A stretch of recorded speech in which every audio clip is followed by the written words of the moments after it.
Hello guys, welcome back to our channel. Episode ആരംഭിക്കുമ്പോൾ കാണിക്കുന്നത് നെല്ലിശ്ശേരിയാണ്. ആതിരെ എത്രയും പെട്ടെന്ന് കാര്യങ്ങൾ വിളിച്ചറിയിക്കണമെന്ന് പറഞ്ഞ് അർച്ചന ഫോൺ എടുക്കുമ്പോൾ കാണുന്നത് ചേച്ചിയെന്ന് വിളിച്ചുകൊണ്ട് അങ്ങോട്ടേക്ക് വരുന്ന ആതിരയാണ്. ആതിരയെ കണ്ട് ഒരു ഞെട്ടലോടെ നിൽക്കുകയാണ് അർച്ചന.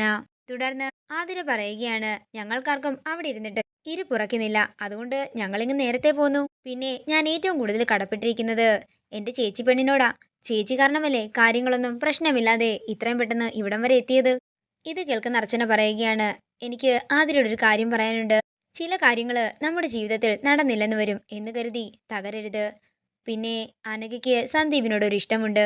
അത് ഞാൻ വൈകിയാണ് അറിഞ്ഞതെന്ന് അർച്ചന പറയുമ്പോൾ ഒരു ഞെട്ടലോടെ നിൽക്കുകയാണ് ആതിര. പക്ഷേ സന്ദീപിന് അങ്ങനെയൊന്നുമില്ല.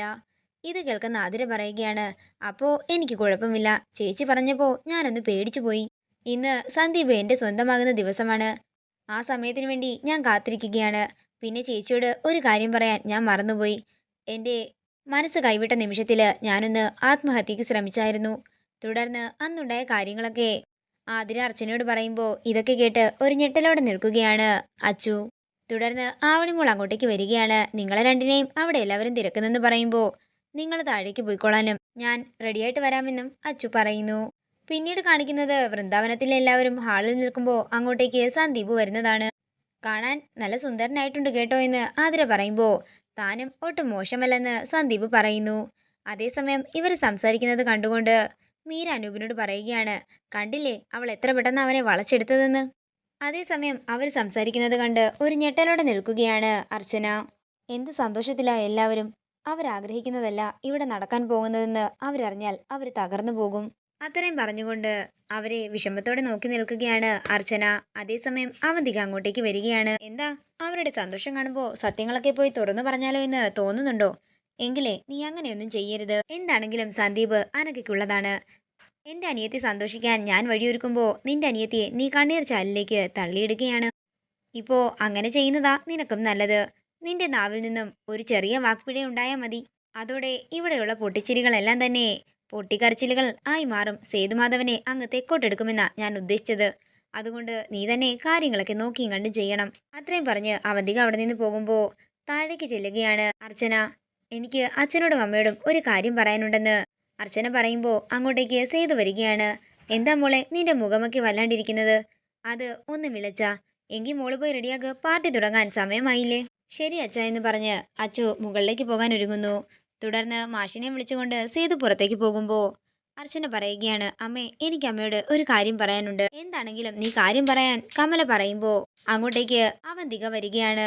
എന്താ അർച്ചനെ, നീ ഇതുവരെ റെഡിയായില്ലേ? പോയി റെഡിയാകാൻ നോക്ക്. ഇത് കേട്ടുകൊണ്ട് കമല അവിടെ നിന്ന് പോകുമ്പോൾ അവന്തിക അർച്ചനോട് പറയുകയാണ്, ഞാൻ പറഞ്ഞത് നിനക്ക് ഓർമ്മയുണ്ടല്ലോ. നീ ആരോട് സംസാരിച്ചാൽ സൂക്ഷിച്ച് സംസാരിക്കണം, അതാകും നിനക്ക് നല്ലത്. നേരം രാത്രിയാകുന്നു. പിന്നീട് കാണിക്കുന്നത് പാർട്ടി ആരംഭിച്ചു കഴിഞ്ഞിരിക്കുന്നതാണ്. അവന്തിക പറയുകയാണ്, നിങ്ങളോട് എല്ലാവരോടും ഒരു കാര്യം പറയാൻ വേണ്ടിയാ അച്ഛൻ ഈ ഗെറ്റ് ടുഗദറെ പ്ലാൻ ചെയ്തത്. തുടർന്ന് സേതു പറയുകയാണ്, എനിക്ക് നിങ്ങളോട് എല്ലാവരോടും ഒരു കാര്യം പറയാനുണ്ട്. അത് ചെറിയ കാര്യമൊന്നുമല്ല, വലിയ കാര്യം തന്നെയാണ്. എന്റെ ഇളയ മകൻ സന്ദീപിന്റെ വിവാഹ കാര്യമാണത്. ഇത് കേൾക്കുന്ന ആതിരയും സന്ദീപും പരസ്പരം ഒരു പുഞ്ചിരിയോടെ നോക്കുകയാണ്. എന്നാൽ ഇതെല്ലാം കണ്ട് ഭയത്തോടെ നിൽക്കുകയാണ് അർച്ചന. ഇപ്പോ നിങ്ങൾ എല്ലാവരും കരുതുന്നുണ്ടായിരിക്കും ഞങ്ങൾ കുടുംബക്കാര് എല്ലാം തീരുമാനിച്ചുറപ്പിച്ചിട്ട് നിങ്ങളോട് പറയുന്നതാണെന്ന്. എങ്കിലേ അങ്ങനെയല്ല. സന്ദീപ് പോലും ഇപ്പോഴാണ് അറിയുന്നത്. അവൻ അവന്റെ അച്ഛന്റെ തീരുമാനങ്ങൾക്ക് എതിര് പോകില്ലെന്ന് എനിക്ക് ഉറപ്പുണ്ട്. എന്റെ സന്ദീപിന്റെ ഒപ്പം ഈ വീട്ടിലേക്ക് കയറി വരാൻ പോകുന്ന പെൺകുട്ടിയെ നിങ്ങൾക്ക് എല്ലാവർക്കും അറിയാവുന്നതാണ്.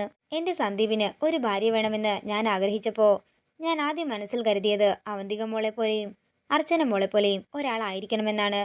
അപ്പോൾ ഞാൻ കരുതി, എന്തിനാ നമ്മൾ പുറത്തൊക്കെ അന്വേഷിക്കുന്നത്? കുടുംബത്തിൽ തന്നെ ആളുകളുണ്ടല്ലോ. ഞാൻ കണ്ടെത്തിയ ആള് തന്നെയാണ് വധു. ഇത് കേൾക്കുന്ന ആതിര നാണത്തോടെ സന്ദീപിനെ നോക്കുകയാണ്.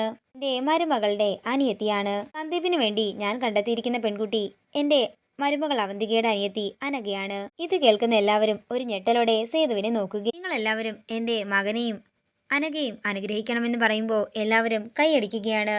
ഇതൊക്കെ കണ്ണീരോടെ നോക്കി നിൽക്കുകയാണ് കമലയും ആതിരയും. തുടർന്ന് അനൂപ് ചെന്ന് ആതിരയുടെ അടുത്ത് നിന്ന് ആതിരയെ ചേർത്ത് പിടിച്ച് ആശ്വസിപ്പിക്കുകയാണ്. ഇതോടുകൂടി ഇന്നത്തെ എപ്പിസോഡ് ഇവിടെ തീരുകയാണ്. വീഡിയോ ഇഷ്ടമായെങ്കിൽ മറക്കാതെ ലൈക്ക് ചെയ്യുക, ഷെയർ ചെയ്യുക, കമൻറ്റ് ചെയ്യുക. കൂടുതൽ സീരിയൽ അപ്ഡേറ്റ്സിനായി മറക്കാതെ സബ്സ്ക്രൈബ് ചെയ്യുക നയൻസ് ക്രിയേഷൻസ്.